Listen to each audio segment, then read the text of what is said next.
What's going on, everybody? Welcome back to the channel. In today's video, we're doing another day in our free-to-play challenge where I take a free-to-play account from scratch and try my best to create a competitive deck in the next 30 days. We are on day 8 of the challenge, so we're already over 1 week in. So far, I feel like the challenge has been going pretty well. We were able to do a total of 5 drafts on top of a couple jump-in events, and overall make a decent amount of gold and gems in the process, and slowly build up our overall collection.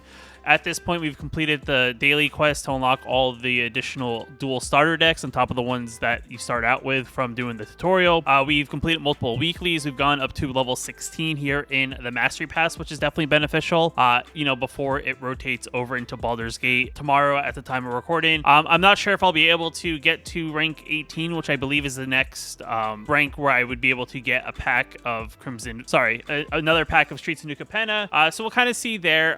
We do have our daily quest here down at the bottom that has us either playing black or white spells. Got to pay 20 of them for 500 gold. We are going to use our reroll here, going to test our luck. We have been quite lucky here on the channel. I have gotten quite a few 750 gold quests. We're going to reroll it, see what we get, and go from there. So we got ourselves another 750 gold quest. We are playing a Bant deck in our jump-in event. I'm going to be jumping into that to do my 15 daily wins, just because it is the best event to kind of do your daily wins in when you don't really have a lot of decks or cards to really build a decent deck.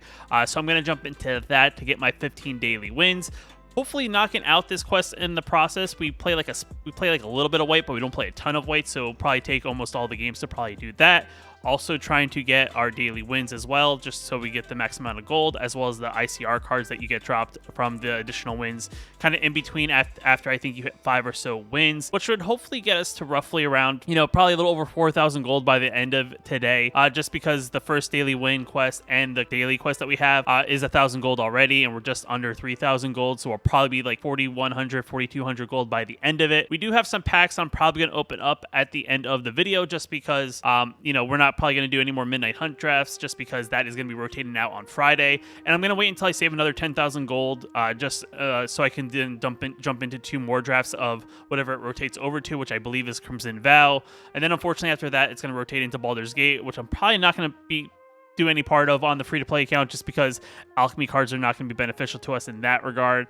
But I guess if I get to a point where, maybe it may be worth it to buy a draft entry than to buy packs, maybe I'll think about it. But more than likely, I'll just stick to the standard sets and not really dive into alchemy too much, unless there's cards in Jump In, for example, that, you get for alchemy, which I believe the packets are updating with the release of Baldur's Gate. So this will be the final day I actually use the Jump In deck that I currently have. And then tomorrow, when we probably dive into our daily win challenge thing, we'll kind of probably have to pick new packets.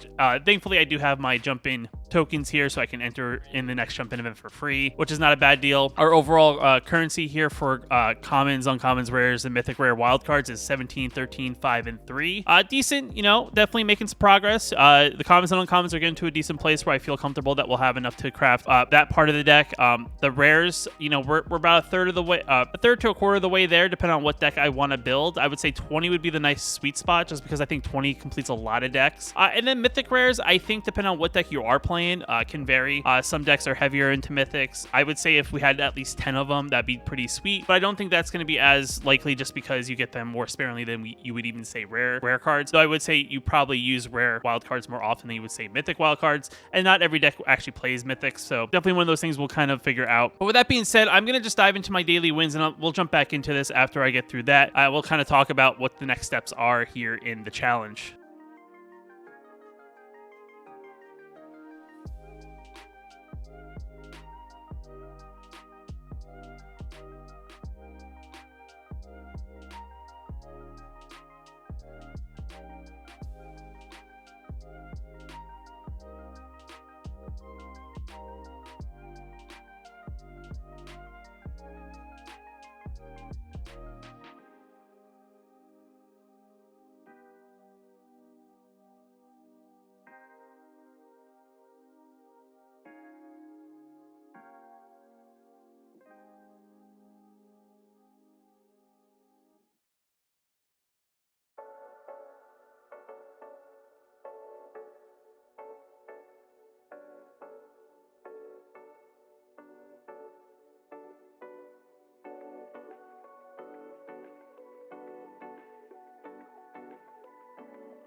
And we are back to the home screen here after playing our 15 games. Today it took me roughly probably about 2.5, 3-ish hours. I gotta look at the recordings as I am recording this and kind of figure out really what the total time is, but overall not too bad. We are finalizing the last time we're playing with our current jump in deck that we're using to get our daily wins.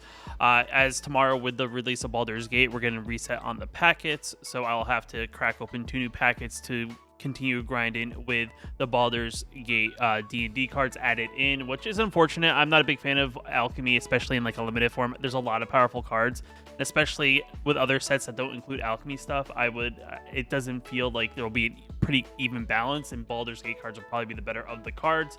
But I did promise that at the end of the video I would open up some packs. I am just going to open up the Midnight Hunt packs because I'm not going to be doing this draft anymore, so might as well open up 10 and kind of see what we get in our 10 pack. I know there's a possibility that I could, hold out hope if we were going to get the future precons at the end of the month and maybe possibly get, additional Midnight Hunt cards from those precon decks, but I'm not going to hold my breath just because there's a possibility it may not be until next month, so might as well just kind of see what we got and farmed when we did our Midnight Hunt draft. So going to open our 10, definitely gonna get some wild cards, which is good. Nice, we got a nice bonus rare here. It looks like we got 2 actual rares just from the wild card spin. Other than that, nothing super crazy.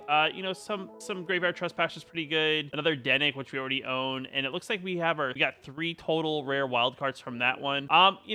As well as I don't think I'm going to get any more levels on the Mastery Pass for this one, just because I'm not going to hop on in the morning super early before I go to work and, play some games to try to get the last little bit of the levels. I'm just going to open up all of my new Capenna packs as well. Same thing, I'm not really sure what to expect. Awesome. We got ourselves another rare wild card. We got ourselves an Ob Nixilis. That's pretty cool. Some interesting cards here. It's definitely hard to tell whether or any of these cards are going to be good just because it's so weird to kind of figure out how the meta is going to shift as we rotate out with the stuff in September. So it's definitely one of those things that if we do get a standard 2023 queue, it's always cool to have some of these cards.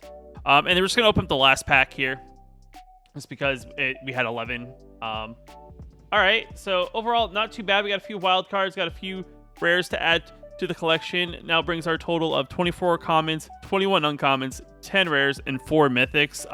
We're getting close. I think if we can get ourselves back into drafting once we get back up to 10,000 gold, we will then be able to possibly do at least 2 Crimson Vow drafts, possibly a third one if we get enough gems. I do think I'll at least finish positive in both of those. I'm not saying that it's a guarantee, but I feel like I'm relatively at least like over 50% average draft person. Once in a while, you do get a bad draft, and it just happens. But I do hope that we get like some 5, 6, 7 win drafts when we get back to draft. Then we get a bunch of gems, and then we can do a bunch of Crimson Vow drafts, which then will also boost up our collection. That's why we're going to open up any Crimson Vow. And I'll just kind of keep the Kamigawa stuff until like later, and the other stuff until later, just because I'll just kind of keep that to be little bits and pieces here in these videos. But with that being said, yet again, day 8, we're pretty far along. It did take a lot of grinding, so if you're not grinding out 15 daily wins a day, it is going to take you a little bit longer probably to get to where I'm at currently. I also did have a little bit of luck on my side. I was able to roll a bunch of 750 gold daily quests, as I noted before earlier in the video. But, this is showing a lot of promise. This is definitely putting us in the right path to build a decent deck in the near future. Like I said, I think I can name off top of my head a couple decks that probably only need like 15 rare wild cards to really craft, and not probably need any mythics, if not only a set of 4 mythics at most, which is definitely putting us in the right direction. But that being said, guys, let me know what you guys think so far. Are you guys also doing the challenge? Let me know if you're following along on the same amount of days that you're playing, or if you're somewhere in a different part of the challenge. Let me know down in the comments below, like what you guys been experiencing when it comes to playing free to play. But hit that like button if you liked the video. If you're new here, you want to post new videos on the channel, hit that subscribe button. Until next time, I'll catch you in the next video.